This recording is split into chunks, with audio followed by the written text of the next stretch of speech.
Hello દોસ્તો, તો આજે હું છું ચાંપાનેરનો જે આર્કિયોલોજીકલ પાર્ક છે ત્યાં, અને આજે આપણે પહોંચી ગયા છીએ 3 કોઠરીઓ કે જે 3 સેલ્સ તરીકે ઓળખાય છે, જે આજથી 500 થી 600 વર્ષ પહેલાં બનાવેલી હતી, પણ એનું જે રહસ્ય છે એ હજુ સુધી ઉકેલી શકાયું નથી. ઘણા લોકોનું એવું માનવું છે લોકવાયકા મુજબ કે આ જે છે એ જેલ હતી.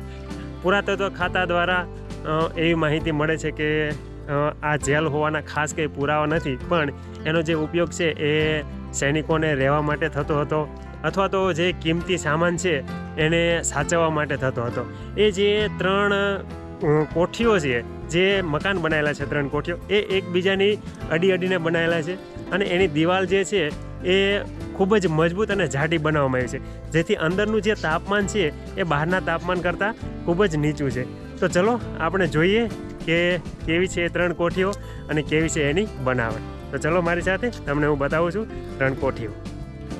તો દોસ્તો, આ તમને જે સ્થાપત્ય દેખાય છે એ ઓળખાય છે 3 કોઠીઓ તરીકે. આ તમે જોઈ શકો છો, એને 3 દરવાજાઓ છે, એકબીજાની દિવાલ અડેલી છે, અને અહીંયા 3 રૂમ છે.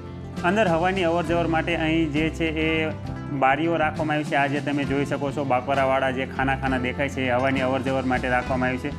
તો આ આખું જે સ્ટ્રક્ચર છે એની દિવાલો છે એ ખાસી એવી જાડી છે. ચલો આપણે અંદર જઈને જોઈએ. તો આ ઉપરથી તમે જોઈ શકો છો, આ એનો જે છે એ એક દરવાજો છે. અહીંથી આપણે અંદર જઈશું. અંદર લાઇટની કોઈ સુવિધા નથી, તમે જોઈ શકો છો.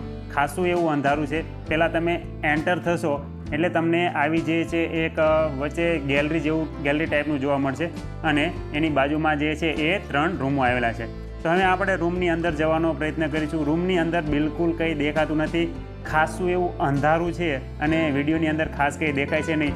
અંદર એક અજબ જાતની સ્મેલ આવે છે. તમે વધારે સમય આની અંદર રહો તો તમને વોમિટિંગ થઈ જાય એવી એક બદબુ આવે છે. અહીં કંઈ ખાસ આની કંઈ સાચવણી થઈ નથી, અને અંદર જે છે એ ચામાચીડિયાઓના અવાજ આવે છે. અહીં નીચે અહીં અંધારામાં તમને દેખાય છે નહીં, પણ અંદર પણ જવાય એવું છે. જે નીચે રૂમ છે અને ત્યાં નકરા ચામાચીડિયાઓ છે, એટલે આપણે ત્યાં અંદર જવાનો પ્રયત્ન નહીં કરીએ. અહીંથી આપણે સીધા બહાર નીકળી જઈશું. તો દોસ્તો, આ જે હતી એ 3 કોઠરીઓ હતી. ફરી જો તમે મુલાકાત લો તો આની અવશ્ય મુલાકાત લેજો. તો દોસ્તો, આપણે આવી ઘણી અજાણી જગ્યાઓ છે એને એક્સપ્લોર કરશું. જો તમે હજુ મારી સાથે જોડાયા નથી તો પ્લીઝ ફોલો કરો. ફરી મળીએ નવા વિડીયોમાં. જય હિન્દ, જય ભારત.